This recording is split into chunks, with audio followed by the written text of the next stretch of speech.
안녕하세요. 오늘은 여러분께서 보내주신 자료, 그 웨스트민스터 신앙 고백서 21장 6절이랑 해설을 좀 보면서요. 예배의 장소와 자세, 이 주제로 좀 깊은 이야기를 나눠볼까 합니다. 네, 반갑습니다. 이 자료가 사실 오늘날 우리 예배에 대해서 특히 어디서 드려야 하나, 또 어떻게 드려야 하나, 이 관계에 대해 뭔가 좀 중요한 얘기를 하는 것 같아요. 맞습니다.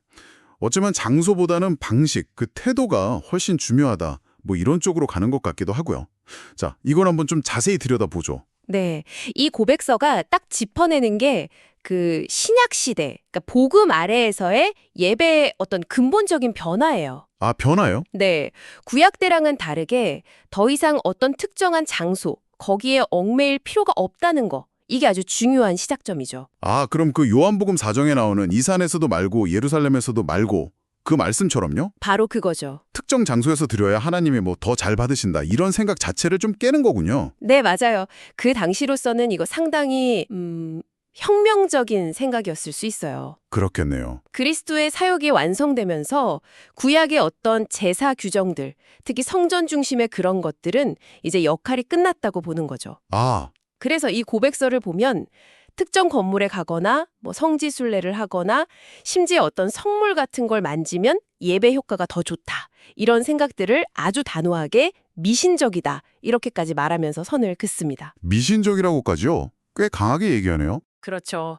예를 들면 뭐 이슬람에서 메카를 향해 기도하는 것처럼 어떤 장소를 꼭 지향해야 한다? 이것도 성경적이진 않다고 보는 거고요. 핵심은 하나님은 어디에나 계시니까 장소가 본질은 아니라는 거죠. 그렇군요. 장소가 이제 부차적인 게 되면 자연스럽게 그럼 어떻게 드려야 하는지가 중요해지겠네요. 바로 그겁니다. 그래서 그 유명한 요한복음 4장에 영과 진리로 예배하라. 이 말씀이 여기서도 핵심으로 등장하는군요. 네네, 아주 중요하게 다뤄지죠. 그럼 이 영으로 드린다, 또 진리로 드린다. 이게 좀 구체적으로 어떤 의미일까요? 영으로 예배한다는 건요. 그냥 뭐 감정적이거나 신비 체험 이런 걸 넘어서서 성령님의 도우심을 받아서요. 우리의 어떤 이해, 믿음, 또 하나님을 향한 사랑과 경외심, 기쁨, 이런 마음의 중심에서부터 드리는 걸 말해요. 아, 마음의 중심. 네, 겉으로 보이는 형식이나 의식, 여기에 치우치는 게 아니라 내적인 진실함, 이게 강조되는 거죠. 그렇군요. 그럼 진리로는요? 진리로 예배한다는 것은 하나님께서 성경을 통해 스스로를 보여주신 대로, 특히 아들 예수 그리스도를 통해 나타내신 그 진리에 따라서 예배하는 걸 뜻합니다. 아, 계시된 진리. 그렇죠. 그러니까 하나님의 말씀과 일치하게 뭐 꾸밈이나 위선 없이 아주 신실한 태도로 드리는 거예요. 이야, 이게 재밌네요. 그러니까 내적인 진정성, 영이죠 이게. 그리고 외적인 기준이 되는 진리, 즉 성경 말씀. 이 두 가지가 같이 가야 한다 이런 말씀이시군요. 맞습니다. 어느 한쪽으로 쏠리기 쉬운데 그 균형이 참 중요하다고 할 수 있겠죠. 그렇죠. 그런데 자료를 보니까 예배 종류도 좀 나누더라고요.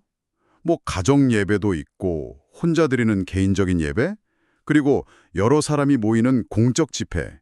네. 근데 이 모든 예배를 다 엄숙하게 드려야 한다 이렇게 강조를 하던데 아니 혼자 기도하는 것까지 엄숙하게 하라는 건 좀 의외인데요. 아, 그 엄숙함이라는 단어가 중요해요. 이게 뭐냐면 다른 사람이 안 본다고 해서 개인 기도를 그냥 가볍게 하거나 형식적으로 때우면 안 된다는 거죠. 아, 그런 의미군요. 네, 하나님 앞에서는 언제나 진지함 그리고 경외심이 필요하다는 겁니다. 하물며 여러 성도들이 같이 모여서 말씀을 듣고 성례에 참여하는 공적 예배는 어떻겠어요? 더 그렇겠죠. 그렇죠. 거기는 은혜의 방편들이 더 풍성하게 주어지는 자리니까 다른 어떤 형태의 예배보다도 더더욱 하나님의 임재를 의식하면서 엄숙하게 또 경건하게 드려야 한다고 강조하는 겁니다. 여기서 엄숙함이 뭐 분위기가 무겁거나 침울하다는 뜻은 아니고요. 아, 네. 깊은 경외감을 말하는 거군요. 맞습니다. 깊은 경외감이죠. 그렇군요. 경직되라는 건 아니지만 그만큼 예배를 진중하게 대하라. 뭐 이런 요구로 들리네요. 네. 특히 좀 인상 깊었던 부분은 하나님께서 말씀이나 섭리로 공적 집회로 부르실 때가 있다는 거예요. 근데 그때 부주의하게나 혹은 일부러 무시하거나 소홀히 하면 안 된다. 이렇게 경고까지 하더라고요.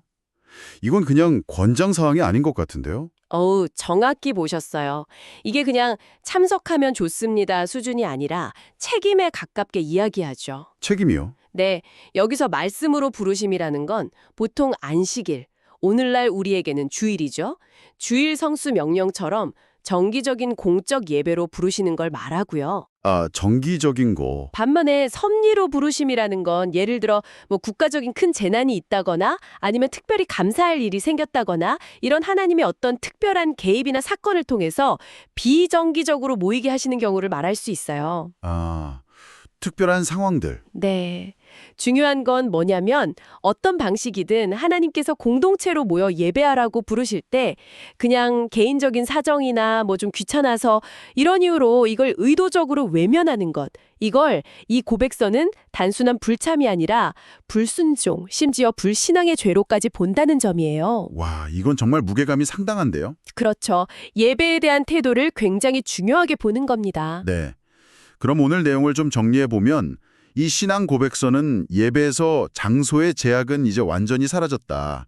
하지만 오히려 영과 진리로 드리는 그 예배자의 내면과 태도, 그리고 그 방식의 중요성은 훨씬 더 커졌다.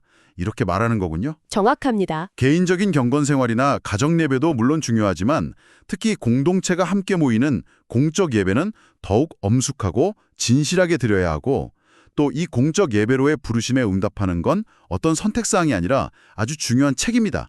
이렇게 제시하는 거네요. 네, 맞습니다. 그 책임감이 강조되는 거죠. 자, 오늘 저희가 나눈 이야기들을 바탕으로 이제 여러분 각자에게 이런 질문을 한번 던져보시면 어떨까 싶어요. 만약 예배의 장소가 아니라 정말 그 방식이 중요하다면 내가 영과 진리로 예배한다는 것의 의미를 좀 더 깊이 깨닫는 것. 이게 나의 개인적인 신앙 습관이나 또 우리 공동체 예배에 참여하는 그 태도에 구체적으로 어떤 변화를 가져올 수 있을까 하는 질문이요. 아주 좋은 성찰 질문이네요. 이 질문에 대한 여러분 각자의 답을 찾아가는 그 여정이 뭐랄까, 여러분의 신앙을 더 깊은 예배로 이끌어가는 그런 계기가 되기를 진심으로 바랍니다.